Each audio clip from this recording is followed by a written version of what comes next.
Hi friends, చూడండి నేను డబ్బులు తీసుకొని బకాలో పోతున్నాను. ఈ డబ్బులు ఎంతంటే 15 దినార్లు. ఇది వచ్చేసి మేము నెలకు ఒక్కసారి డబ్బులు కడతాము అప్పు తెచ్చుకొని బకాలలో. బకాలంటే అంగడ.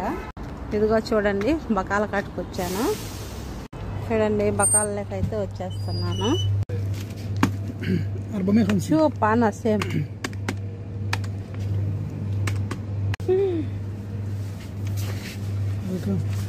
¿Cómo estás? 16 dinarla 150.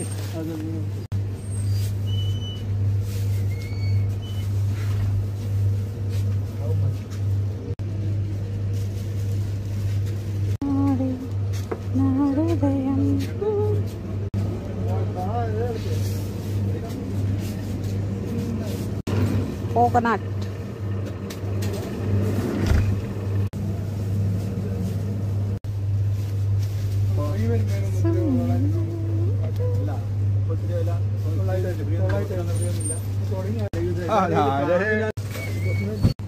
Egg puff. చూసారా, అప్పు కట్టాను మళ్ళీ అప్పు తెచ్చుకున్నాను. తగ్గేదే లేదు, అట్టుంటుంది మనతో. అప్పు ఇచ్చేవాడు ఉంటే సచ్చేవాడు కూడా లేసుకొచ్చుంటాడంట. అలాగా ఇచ్చేవాడు ఉంటే అప్పు చేస్తూనే ఉంటాం. ఇదిగో ఇప్పుడు నేను కోకోనట్ వాటర్ ఒకటి, ఎగ్ పప్పు ఒకటి తెచ్చుకున్నాను. మొత్తానికి కువైట్ డబ్బులు 15 దినార్లు మన ఇండియా రేట్ ఎంత వచ్చిందో తెలుసా? ఈరోజు 4380 రూపాయలు. ఒక్క నెల నాకు బకాల్లో.